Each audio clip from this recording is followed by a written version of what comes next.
Monsieur Sidbon pour le groupe Paris en commun, dernier orateur.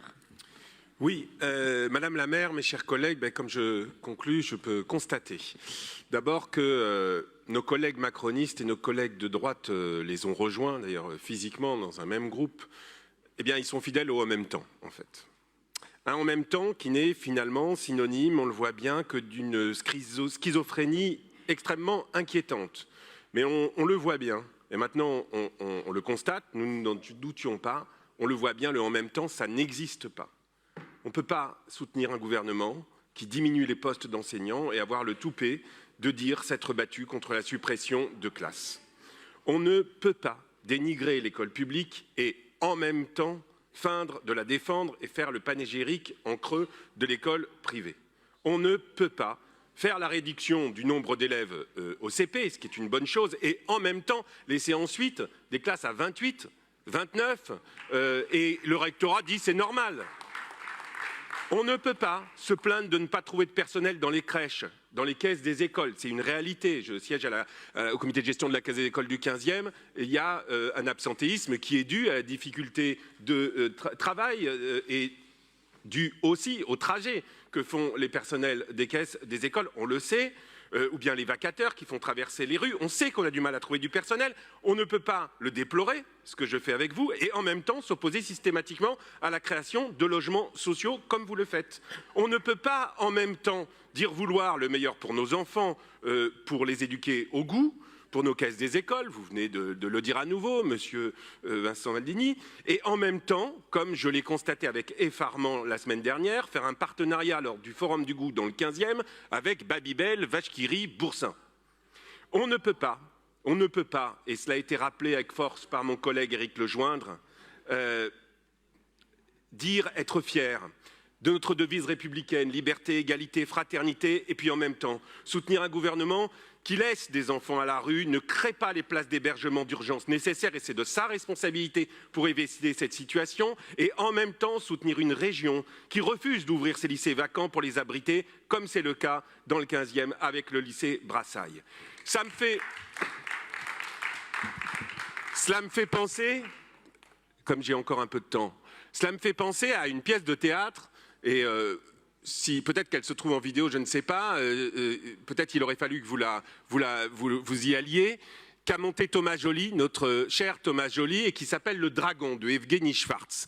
Et dans cette pièce de théâtre, il y a un personnage de bourgmestre qui devient complètement fou, complètement schizophrène, un bourgmestre, alors je ne sais pas si nous sommes des bourgmestres, si vous l'êtes, et qui devient complètement fou et qui s'engueule et se frappe lui-même.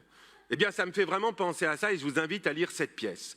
Alors en fait, bas les masques, il ne faut pas d'enfumage, nous on le sait, mais vous le prouvez, on ne peut pas être en même temps et de droite et de gauche, et c'est pas grave. Et j'assume finalement que je ne suis pas d'accord avec bon nombre de mes collègues du 15e qui se sont exprimés ici, j'assume ne pas être d'accord avec Madame de Raguenel, et que ce qu'elle appelle sectorisation idéologique, nous l'appelons mixité scolaire. J'assume que je ne suis pas d'accord avec Madame Evren lorsqu'elle vote contre les logements sociaux, que ce soit d'ailleurs préemption, surélévation ou construction, alors que c'est ça qui nous permet de loger les familles des classes moyennes. Et d'ailleurs, j'assume ne pas être d'accord avec la définition que vous donnez aux classes moyennes, parce qu'on sait très bien que ce que vous appelez classes moyennes sont en fait des classes aisées. J'assume que je ne suis pas d'accord avec Monsieur Goujon dans le 15e, que nous avons un débat extrêmement républicain, mais que je souhaite pour mon arrondissement plus de rues aux écoles. Il n'y en a que 4 dans le 15e, sur 220 dans tout Paris, je crois.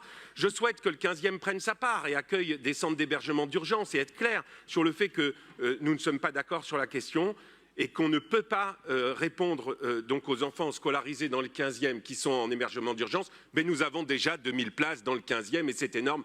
Non, on ne peut pas laisser d'enfants à la rue. Et je prends encore une minute, puisqu'il y a une délibération jointe qui concerne une association qui a été extrêmement investie, que je veux saluer, parce que c'est aussi toutes ces associations, toutes ces initiatives, souvent bénévoles, qui apportent leur soutien à l'école. On a évidemment à saluer les parents d'élèves délégués, les DDEN, tous ceux qui apportent, qui croient à l'école publique et qui apportent leur soutien à l'école publique.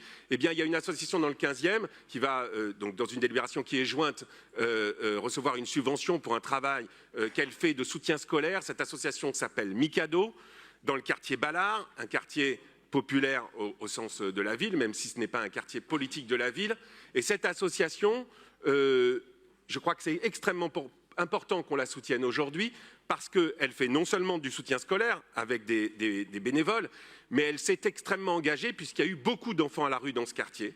Et l'année dernière, il y a eu une solidarité incroyable dans cette association de gens qui vraiment ont recueilli des habits, des goûters, ont fait faire ont permis que certains enfants soient un peu au chaud à faire leurs devoirs.